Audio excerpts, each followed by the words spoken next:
बिस्मिल्लाहिर्रहमानिर्रहीम। आज हम 2019 और 20, ठीक है, 19 और 20 का पेपर सॉल्व करने जा रहे हैं। तो इसमें जो क्वेश्चन है टोटल वो 80 है, ठीक है, 80 क्वेश्चन है। तो 40 हम इस पार्ट में करेंगे और 40 फिर बाद पार्ट में करेंगे। ये बायोलॉजी के ही सिर्फ क्वेश्चन है, ठीक है। तो question number 81, in sexual reproduction sex cells contain dash number of chromosomes when compare to other cells of the body. अब आपको ये अच्छे तरीके से पता है कि सेल्स, एक हमारे पास सोमेटिक सेल्स होते हैं, ठीक है, जो हमारे और बॉडी ऑर्गन्स, हमारे और बॉडी के सेल्स बना रहे होते हैं। फॉर एग्जांपल मसल के सेल्स हो गए, लिवर के सेल्स हो गए, किडनी के सेल्स हो गए।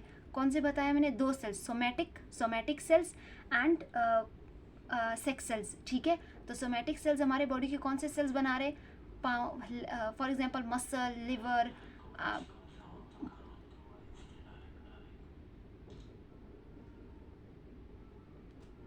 मसल्स, लिवर, ठीक है, इस सब के सेल्स बना रहे होते हैं। और जो सेक्स को सेल्स होते हैं वो आपके सेक्स सेल्स बना रहे होते हैं। तो उनके पास जो क्रोमोसोम्स होते हैं वो हाफ नंबर ऑफ क्रोमोसोम्स होते हैं, ठीक है। और जो सोमेटिक सेल्स है ना, उनके पास टोटल नंबर ऑफ क्रोमोसोम्स होंगे। Kinetochore is a complex of dash associated with the centromere of a chromosome to which microtubules of the spindle shape attach. इसका आंसर काइनेटोकोर प्रोटीन है। एक पिक्चर आ रही होगी आप वीडियो में, आप वो देख लीजिए। दरअसल ये पिक्चर आपको बता रही होगी कि जो सेंट्रोमियर है वो रीजन है। वो क्या है? वो रीजन है। सेंट्रोमियर, हम उस रीजन को बोल रहे हैं कि जहाँ पर दो सिस्टर क्रोमेटिड्स अटैच हो रहे हैं, ठीक है।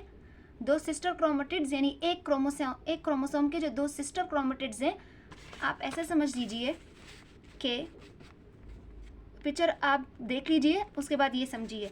फॉर एग्जांपल क्रोमोसोम ऐसे होता है ना, हमें ऐसे ही क्रोमोसोम नज़र आता है एक, इसे हम वन क्रोमोसोम बोलते हैं।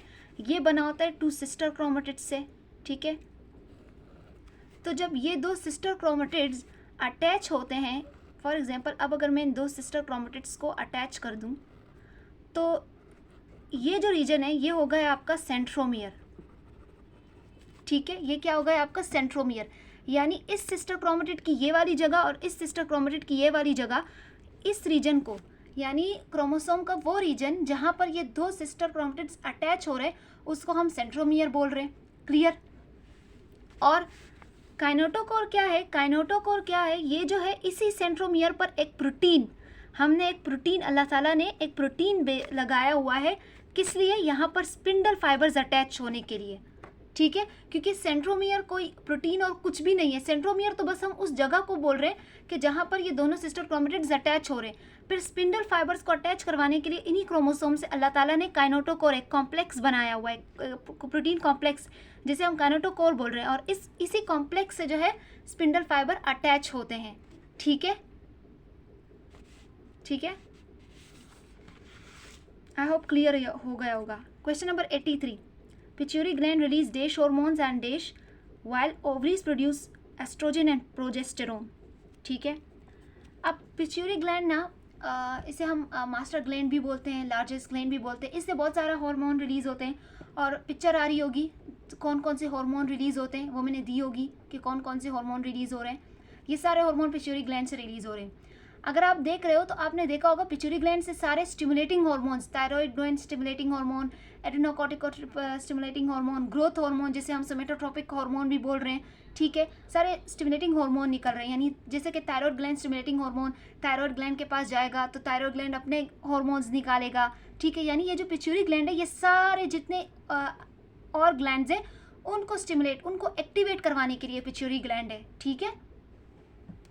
इसलिए इसको मास्टर और लार्जेस्ट ग्लैंड भी बोलते हैं। Question number 84, in higher animals bodies tissue fluid is isotonic as contrary to plants because in plant cell wall across create resistance and water uptake. Question क्या है कि हायर एनिमल्स, यानी higher animals आपके human being भी आ जाते हैं इसमें, उनका जो टिश्यू फ्लूइड है वो आइसोटोनिक है as contrary to plant cell, ठीक है, एज कंपेयर टू प्लांट, ठीक है, बिकॉज इन प्लांट सेल। अच्छा, आइसोटोनिक आपको बहुत अच्छे तरीके से पता होगा। आइसोटोनिक का मतलब होता है कि नो मूवमेंट, मूवमेंट जो है वो नहीं होने का मतलब ये है कि जितना पानी अंदर है उतना ही पानी अंदर है, जितना पानी अंदर है उतना ही पानी बाहर है। तो मूवमेंट इक्वल हो रही है, जितना पानी जो है वो अंदर से बाहर की तरफ जा रहा है उतना ही बाहर से अंदर की तरफ जा रहा है। तो इक्वल अमाउंट ऑफ मूवमेंट हो रही है, ठीक है, इसलिए हम इसे आइसो का मतलब ही सेम होता है। लेकिन ये बोल रहे हैं कि एनिमल में आइसोटोनिक है लेकिन प्लांट में आइसोटोनिक नहीं है। क्यों? इसका रीज़न दो। रीज़न उन्होंने सब में एक ही डाला हुआ है, रेजिस्टेंस इन वाटर अपटेक। बस पहले में सेल मेम्ब्रेन, दूसरे में प्लास्टिड, तीसरे में क्लोरोफिल और चौथे में सेल वॉल। अब जो सही आंसर है कि सेल वॉल ही रेजिस्टेंस क्रिएट करता है। अब सेल वॉल कैसे रेजिस्टेंस पैदा करता है ये भी मैं आपको बताती हूँ। ये आपका आ गया। पहले तो आप वाटर बिहेवियर समझ लीजिए। अगर आपको वाटर बिहेवियर समझ आ गया ना तो आपके लिए बहुत ईजी होगा और चीज़ें समझना। वाटर का बिहेवियर क्या है कि it move towards solutes. For example, अगर आप पानी रखो, एक जगह लो, उसमें पानी रखो और एक साइड पे आप सॉल्यूट्स रख लो। सॉल्यूट कुछ भी हो सकता है, आपकी चीनी, नमक, जो भी है आप वो रखो। पानी का बिहेवियर है कि वो सॉल्यूट्स की तरफ जाएगा, ठीक है। अब ये टर्जिट भी मैं आपको समझा दूंगी, पहले आप ये समझ लीजिए। प्लांट्स में क्या चक्कर है कि प्लांट में सेल वॉल है और एनिमल और ह्यूमन बींग्स में सेल वॉल नहीं है, ठीक है। तो ये हो गया सेल वॉल। जो प्लांट है ना, इसकी जो रेगुलेशन होती है ना वाटर की, वो 3 तरीके से हो रही है। एक तो इसके पास सेल वॉल है जो फ्रीली परमिएबल है। फ्रीली परमिएबल का मतलब हर चीज़ इस सेल वॉल से अंदर बाहर हो सकती है। फिर दूसरी जो लेयर है वो है सेल मेम्ब्रेन, जो कि एनिमल्स में भी है, ठीक है, जो कि ह्यूमन बींग्स में भी है। And that one is semi permeable. इससे कुछ चीज़ें अंदर आ सकती है और कुछ चीज़ें नहीं जा सकती। इसलिए सेल मेम्ब्रेन में अल्लाह ताला ने चैनल्स रखे हुए हैं, गेट्स रखी हुई हैं, ताकि जो चीज़ें अंदर नहीं आ सकती उनके लिए अल्लाह ताला ने गेट्स बना दिए हैं। तो कौन कौन सी चीज़ें सेल मेम्ब्रेन से क्रॉस नहीं हो सकती? Large polar molecules and ions, they can not easily pass through the cell membrane. ये चीज़ें पास नहीं हो सकती, ठीक है। और ये जो सेल मेम्ब्रेन का तरीका है ये एनिमल, प्लांट सब में सेम है। तीसरी क्या चीज़ है प्लांट सेल में? वैक्यूल। वैक्यूल क्या है? वैक्यूल के पास कौन सा मेम्ब्रेन है जिसे हम बोलते हैं टोनोप्लास्ट, और ये वैक्यूल एनिमल में नहीं होता। तो एनिमल सेल में क्या क्या चीज़ें नहीं है? वैक्यूल भी नहीं है, एनिमल सेल में सेल वॉल भी नहीं है, और इसी तरह ह्यूमन बींग का भी है, वैक्यूल भी नहीं है और सेल वॉल भी नहीं है। जबकि प्लांट के पास वैक्यूल भी है और सेल वॉल भी है, इसलिए इसका थोड़ा ऑस्मोसिस का जो बिहेवियर है वो थोड़ा डिफरेंट है। अब क्या होता है कि जब इसी प्लांट सेल वॉल को, एक समझाने के लिए एग्जांपल देती हूँ कि इस प्लांट सेल वॉल को मैंने एक पानी ली, एक ट्यूब लिया और उस ट्यूब में पानी है, वाटर है, प्योर वाटर, उसमें कोई सलूट मलूट नहीं है, ठीक है, वाटर है। और इस प्योर वाटर में मैंने प्लांट सेल को डाल दिया। अब खुद बताओ, मैंने आपको बोला था कि वाटर का बिहेवियर है कि वो सलूट की तरफ जाता है। तो सलूट किसके पास है? सेल के पास होगा ना सलूट, क्योंकि सेल मेम्ब्रेन है, उसके अंदर साइटोप्लाज्म है, सारे ऑर्गेनेलीज हैं, तो इसके पास सलूट ज़्यादा होगा। और जिस चीज़ में हमने डाला है उसमें पानी बहुत कम है, ठीक है। तो हमने इस प्लांट सेल को वाटर में डाला, ठीक है। जब वाटर में डाला तो ये जो प्योर वाटर है इसका बिहेवियर क्या होगा? वो सारा पानी, फॉर एग्जांपल ये पानी लिया हमने, इसमें सेल डाल दिया, क्या होगा? ये जो पानी है ये सारा सेल में चला जाएगा। जब सेल में चला जाएगा तो सेल फूलने लगेगा। कॉमन सेंस है भाई, जब पानी अंदर जाता है तो सेल स्वेलिंग स्टार्ट हो जाएगी। जब स्वेलिंग स्टार्ट हो जाएगी तो ये जो सेल वॉल होगा ना, सेल वॉल, ये काम शुरू कर देगा, रेजिस्टेंस। कैसे रेजिस्टेंस करेगा? ये जो है प्रेशर जनरेट करेगा। क्या जनरेट करेगा? प्रेशर जनरेट करेगा और सेल को जो है ना यानी टाइट कर देगा कि ताकि और जो पानी है वो अंदर आए ही ना। सेल को स्ट्रेच कर देगा, टाइट कर देगा ताकि सेल आए ही ना। तो फिर हम ये टर्जिट किसे बोलते हैं? जब when the cell wall is fully stretch, यानी सेल वॉल को देखो, प्लांट सेल को पता लग गया ना कि अब पानी अंदर आ रहा है, तो सेल वॉल स्टिमुलेट हो जाएगा। सेल वॉल जो है खुद को स्ट्रेच करेगा, प्रेशर डालेगा ताकि और पानी अंदर ना आए। जब सेल वॉल फुली स्ट्रेच हो जाए और फुली प्रेशर पोटेंशियल डाल दे एट इट्स मैक्सिमम लेवल पर, the cell wall can not take up any more water. उसके बाद पानी अंदर बिल्कुल नहीं आ सकता, and it's said to be fully turgid. ये जो टर्जिट कंडीशन हम बोलते हैं ना, ये उस कंडीशन को हम बोलते हैं कि जब सेल वॉल ने खुद को इतना टाइट कर दिया है कि अब जो पानी है वो अंदर नहीं आ सकता, ठीक है। पहले क्या कर रहा था सेल वॉल? आहिस्ता आहिस्ता खुद को टाइट कर रहा था, कुछ पानी अंदर आ रहा था, लेकिन जैसे ही वो अपने मैक्सिमम लेवल पर चला जाएगा और बिल्कुल टाइट कर देगा, उसके बाद पानी अंदर नहीं आएगा। तो यहाँ पे जो ये लोग बात कर रहे हैं ना कि cell wall create resistance in water uptake, ये यही टर्जिडिटी, ठीक है, और प्रेशर पोटेंशियल। सेल वॉल कैसे रेजिस्टेंस पैदा कर रहा है? प्रेशर पोटेंशियल और turgidity. Question number 85, which one is not an involuntary function? Breathing, pumping of skeletal muscle movement, blinking of eye, skeletal muscle movement, ये इनवॉलेंट्री नहीं है। देखो ये वॉलेंट्री है, ठीक है, ये क्या है, ये वॉलेंट्री है। अब आपको खुद पता है वॉलेंटियर्स हमें चाहिए होती है, ऑर्गेनाइजेशन है उसको वॉलेंटियर चाहिए होते हैं, ठीक है।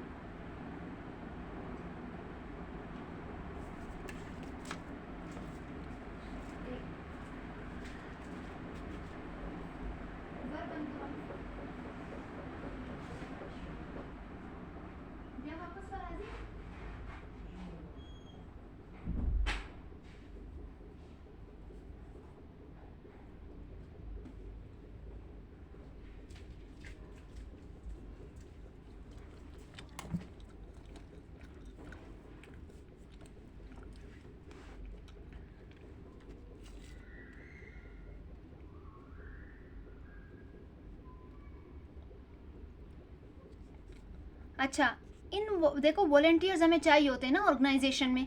वॉलेंटियर्स क्या करते हैं, खुद काम करते हैं।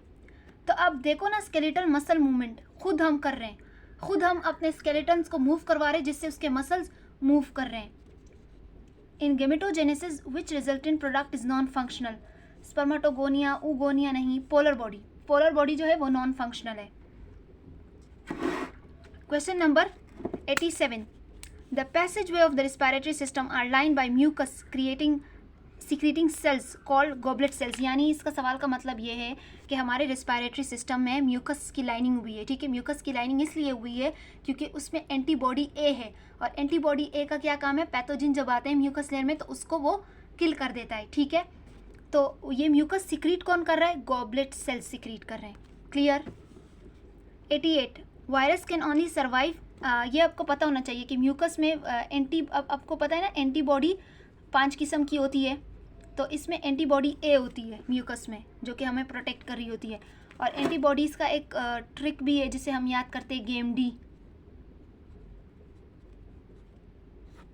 डी। एंटीबॉडीज़ 5 है ना, IgG, IgA, IgM, IgE, IgD। तो ये ट्रिक है, साथ साथ जो जो याद आता है वो आपको बताती चली जाऊँगी। Virus can only survive and reproduce inside a living cell, ठीक है। क्योंकि वायरस को इसलिए तो ऑब्लिगेट बोलते हैं, वो सिर्फ इनसाइड द लिविंग सेल ही रिप्रोड्यूस करवा सकता है और प्रोड्यूस हो सकता है। In addition to smaller hind limb muscle mass, the mutant mini muscle gene exhibit lower heart rate during the physical activity, large kidney and livers in mice. This is a very good example of. अच्छा, बहुत easy है, आप खुद देखो, अब सवाल पढ़ो कि क्या है कि in addition to smaller hind limb muscle, हमने क्या किया, हिंड लिम्ब मास है, मसल मास है, the mutant mini muscle gene exhibit. हमने क्या किया कि in addition to smaller hind limb muscle mass the mutant mini muscle gene, हमने एक जीन को म्यूटेंट मिनी मसल जीन, हमने उसके जो यानी एक जो माइस है ना, एक चूहा लिया हमने, ठीक है, उसका जो हिंड लिम्ब है उसका जो जीन है, ठीक है, हिंड लिम्ब का जो जीन था म्यूटेंट, उसे हमने म्यूटेंट करवा दिया, म्यूटेशन कर दी एक मिनी मसल जीन में। कौन से जीन में, मिनी मसल जीन के में हमने म्यूटेशन करवा दी। उस म्यूटेशन से क्या हुआ कि एग्जिबिट लोअर हार्ट रेट, उसने उस माइस के हार्ट रेट को लो कर दिया ड्यूरिंग फिजिकल एक्टिविटी, और उसके किडनी और लिवर को बड़ा कर दिया। यानी एक जीन के हमने सिर्फ उस मसल का, एक मसल का जीन लिया हमने, उसमें म्यूटेशन की, उससे उसका हार्ट बीट भी कम हो गया और उसकी लार्ज किडनी और लिवर उसका लार्जर हो गया। This is a very good example of pleiotropy. अगर आपने प्लियोट्रोपी की डेफिनेशन पढ़ी हो तो प्लियोट्रोपी आपको क्या बोलता है कि single gene has multiple effects on an organism phenotype. अब आपने खुद देखा, सवाल आपने पढ़ा कि हमने एक जीन की म्यूटेशन की, मिनी मसल म्यूटेंट जीन की म्यूटेशन की, उसके मल्टीपल इफेक्ट आए कि नहीं, हार्ट रेट भी स्लो हो गया, आपकी किडनी और जो लिवर है वो बड़ी हो गई, तो मल्टीपल इफेक्ट्स हो गए ना, एक जीन के ख़राब करने से मल्टीपल इफेक्ट्स हो गए। तो अगर एक single gene has multiple effects on an organism phenotype, तो इसे हम बोलते हैं प्लियोट्रोपी। स्टूडेंट्स, एमडी-कैट जो है ना वो रट्टे नहीं है, वो आपको समझना, पहले आप कॉन्सेप्ट्स बनाओ, फिर उस कॉन्सेप्ट्स को अपने एमसीक्यूज़ के बेस पर टेस्ट करो, ठीक है। Dash is the stage of mitosis characterize by the physical separation of dash chromatids anaphase sister. ये माइटोसिस और मियोसिस अब इस तरह अगर मैं समझाऊंगी तो पूरी वीडियो इसी में चली जाएगी, तो मैं इंशाल्लाह ये आपको वीडियो ज़रूर बनाऊंगी इंशाल्लाह। 91. A man who has type AB blood could not father a child with type O blood type because he could pass on either the A or the B allele to all of his offsprings obviously। सवाल में बोल रहे हैं कि एक आदमी है, उसके पास AB का ब्लड ग्रुप है। क्या है? AB का ब्लड ग्रुप है। Could not father a child, वो उस बच्चे का फादर नहीं हो सकता जिसका ब्लड ग्रुप क्या होगा? O। ठीक है, क्योंकि उसका ब्लड ग्रुप क्या है? AB। तो उसके पास जीन्स कौन से होंगे? एक IA होगा और एक IB होगा।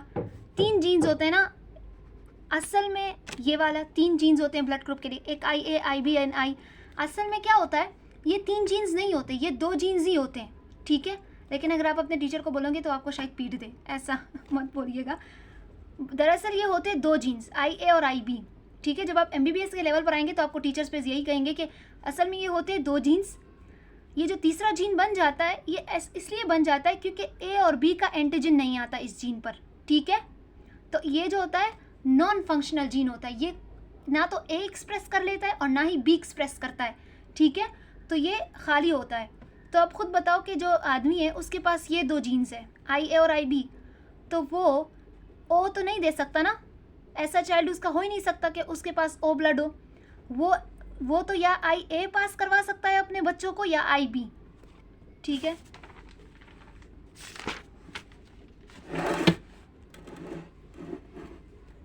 Question number 92, identify the purine pyridine from the following figures. Very easy, आपको जस्ट स्ट्रक्चर देखना है और आपको आइडेंटिफाई करना है। ठीक है, तो इसमें जो AC है वो प्यूरिन है और BD और NE पायरिडाइन है। प्यूरी मैंने एक अब मुझे नहीं पता आप याद कर सकोगे कि नहीं, लेकिन मैंने खुद के लिए बनाया था कि प्यूरिन्स है ना, तो मैंने बनाया था कि पूरी, अब पानी पूरी सब खाते हैं हम। ठीक है, तो पूरी मैंने कहा था कि भाई पूरी AG। ठीक है, मैंने ये बनाया था भाई पूरी AG कि प्यूराइंस जो वो है बेसिस वो एडिनाइन और गुआनाइन है, पूरी AG। ये मैंने याद किया था। वैसे इन्होंने यहाँ पे पिक्चर्स दिए तो इससे तो इसका कोई ताल्लुक नहीं, लेकिन आगे अगर आपको याद करना है तो ये मैंने खुद के लिए निमोनिक बनाया था। A cross between a black cat and 10 cat, हमने क्रॉस किया एक ब्लैक कैट को और एक 10 कैट को, और प्रोड्यूस हमारे पास क्या हुआ? टैबी पैटर्न प्रोड्यूस हुआ, यानी एक ऐसी ऑफ स्प्रिंग प्रोड्यूस हुई कि जिसमें ब्लैक भी था और 10 कलर भी आ रहा था। What percent of kittens would have 10 fur if a tabby cat is cross with a black cat.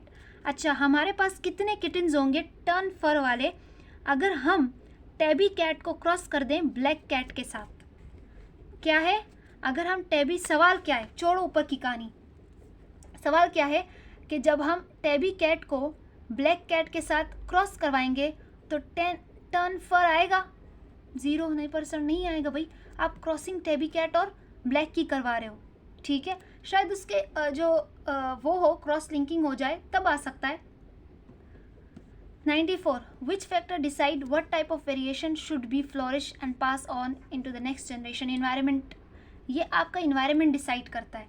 ठीक है, जिस तरह का इन्वायरमेंट होता है उसी तरह के आपको वेरिएशंस मिल रहे होते हैं। ठीक है, haemophilia is a sex link recessive tract, x recessive tract है। ठीक है, एक्स लिंक रिसेसिव ट्रैक्ट है।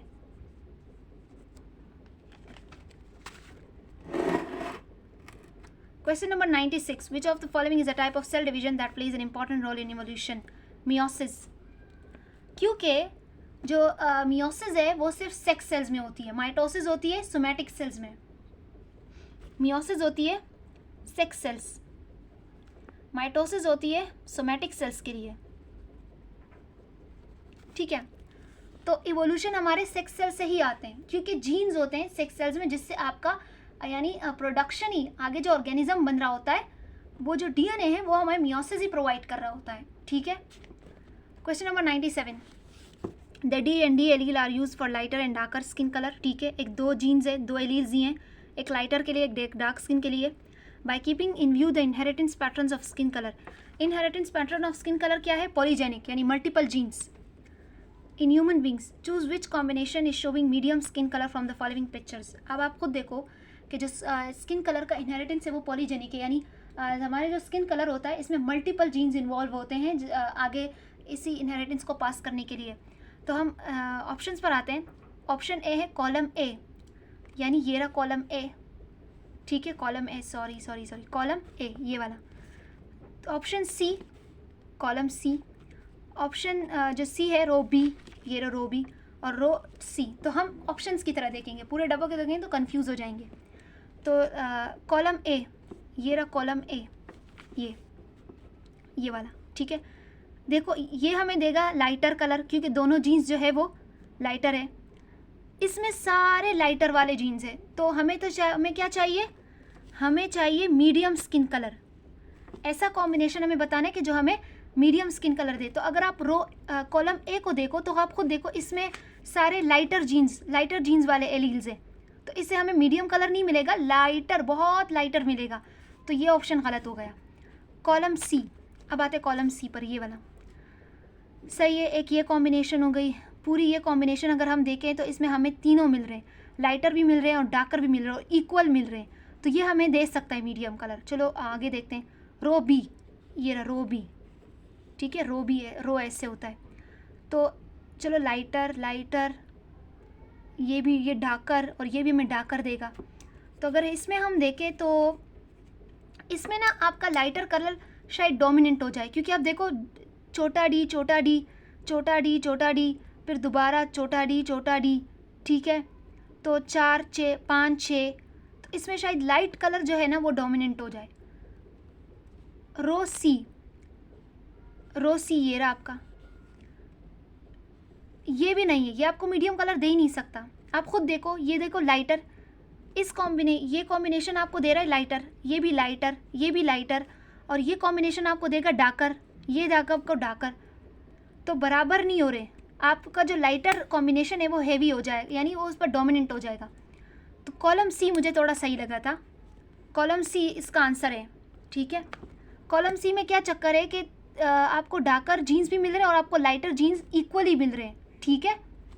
यानी ये वाला जो जीन है ना, डी, बड़ा डी, ये डार्क कलर को शो कर रहा है, जो छोटा डी है वो लाइट कलर को शो कर रहा है। तो अगर हम कॉलम सी में देखें तो तीनों बराबर, दोनों जो की क्वांटिटी है वो बराबर आ रही है, यानी कोई भी डोमिनेंट नहीं होगा एक दूसरे पर, बल जबकि मीडियम कलर आ जाएगा।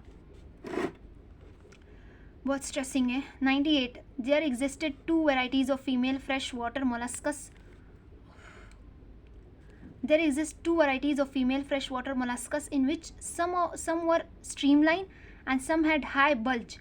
Over the generation, male freshwater molluscus learned that high.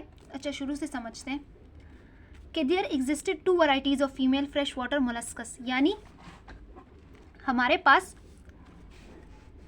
दो varieties है फीमेल फ्रेश वाटर मोलस्कस की। सम वर स्ट्रीमलाइन, कुछ स्ट्रीमलाइन थी, ठीक है, and some had high bulge, और किसी के पास हाई बल्ज था। यानी 2 वैरायटीज थी मोलस्कस की पानी में, कुछ स्ट्रीमलाइन थी, कुछ हाई बल्ज थी। Over the generation male fresh water molluscs learn that high bulge favour more production of offspring.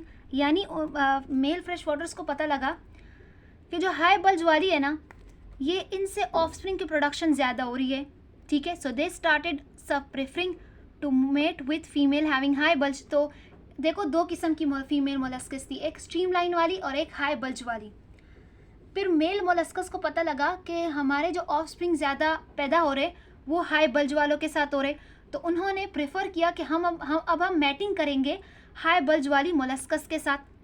तो ऑप्शंस क्या है कि it will affect Hardy-Weinberg equilibrium, no, yes it will affect Hardy-Weinberg equilibrium।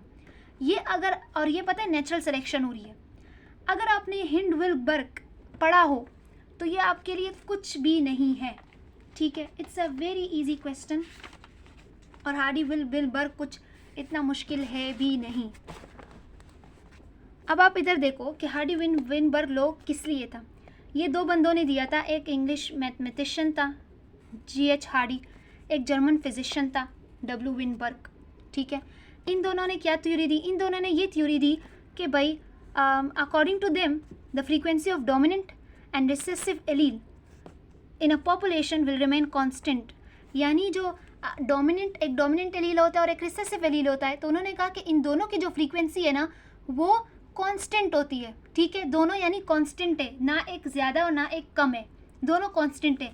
लेकिन इनकी जो constant value है ना, ये जो इनकी कंसिस्टेंसी है, ये ख़त्म हो सकती है 3 चीज़ों से। म्यूटेशन, यानी इनको 3 चीज़ें, इनकी जो हम बोल रहे हैं ना कि ये कांस्टेंट है, frequency of allele, dominant and recessive allele, ये ख़राब हो सकती है अगर म्यूटेशन हो जाए जीन्स में, या इन्वायरमेंटल चेंज आ जाए, या नेचुरल सिलेक्शन आ जाए। क्लियर? हार्डी विनबर्ग ने क्या बोला कि जो डोमिनेंट और रिसेसिव एलील्स है ये कांस्टेंट है, लेकिन ये जो कांस्टेंट नंबर है इनका, ये ख़राब हो सकता है 3 चीज़ों से, म्यूटेशन से, इन्वायरमेंटल चेंज से और नेचुरल सिलेक्शन से। क्लियर हो गई ये बात? तो यहाँ पे आप खुद देखो कि नेचुरल सिलेक्शन हो रही कि नहीं हो रही। जो मेल मोलस्कस है वो किसको सेलेक्ट कर रहे हैं? हाई बल्ज वाली फीमेल्स को, क्योंकि उनसे उनकी प्रोडक्शन ज़्यादा हो रही है, तो नेचुरल सिलेक्शन हो गई। तो ये yes it will affect Hardy Weinberg, क्योंकि हमने पढ़ा पीछे कि हार्डी विनबर्ग 3 चीज़ों से इफेक्ट हो सकती है, एक नेचुरल सिलेक्शन से, एक इन्वायरमेंट से और एक म्यूटेशन से। आई होप आपको समझ आ गया होगा। DASH is mostly non-protein chemical compound that is required for the protein biological activity, cofactor, यानी इंजाइम को कोफैक्टर की ज़रूरत होती है एक्टिविटी करने के लिए। मैंने पिछले के पेपर सॉल्व किए थे, मैं वो चाह रही थी कि मैं वो करवाऊँ, लेकिन एक स्टूडेंट के रिक्वेस्ट पर मैंने ये वाला किया है, तो ये कोफैक्टर का मैं अभी इतना नहीं समझा पा रही। जब मैं वो पेपर इंशाल्लाह अगला मेरा वो मैं सॉल्व करवाऊँगी, तो उसमें मैंने इंजाइम्स को बहुत अच्छे तरीके से समझाया कि what is cofactor, what is coenzyme, what is enzyme, ठीक है, तो मैं उसमें समझा दूँगी। ये वीडियो बहुत लेंदी हो जाएगी। All of the following being belong to same kingdom except fern. Why some vegetable lose water when salt is applied to them? Very easy, मेरा कॉन्सेप्ट आपको याद होना चाहिए कि जब हम वेजिटेबल्स को सॉल्ट लगाते हैं तो पानी लूज़ हो जाता है वेजिटेबल से। क्यों? क्योंकि वो वाटर का एक बिहेवियर है कि वो सलूट की तरफ जाता है, तो जब उसको हम सॉल्ट लगाते हैं तो वो सलूट की तरफ यानी बाहर आने की कोशिश करता है, तो वो लूज़ हो जाता है, ठीक है। And due to more negative water potential of external environment than to cell, यानी वही हो गई ना बात के वाटर पोटेंशियल मोर नेगेटिव हो जाता है आउटसाइड, ठीक है, देन सेल, इसलिए वाटर बाहर निकलने की कोशिश करता है। What type of protein is present in eukaryotic DNA but not in prokaryotic DNA?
अगर आपको याद हो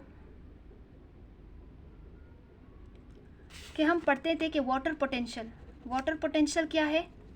वाटर की मूवमेंट, ठीक है, वाटर की मूवमेंट। वाटर पोटेंशियल जो है वो प्योर वाटर का होता है, प्योर वाटर का होता है 0, ठीक है, क्या होता है 0। ये मैक्सिमम वाटर पोटेंशियल की वैल्यू है। प्योर वाटर है ना, कोई सलूट अंदर नहीं मौजूद, तो प्योर वाटर क्या है 0 है। क्लियर हो गई ये बात? अब मैं आपको बता रही हूँ कि जब हम सॉल्ट लगाते हैं तो due to more negative water potential of external, more negative water potential of external, अब बाहर सॉल्ट पड़ा हुआ है तो बाहर का जो, यानी बाहर के इन्वायरमेंट में आपका सॉल्ट है, और अगर सॉल्ट है तो इसका मतलब वाटर पोटेंशियल कम होगा क्योंकि सॉल्यूट अंदर आ गया है, तो इसलिए जो वाटर पोटेंशियल है बाहर का वो नेगेटिव की तरफ जाएगा।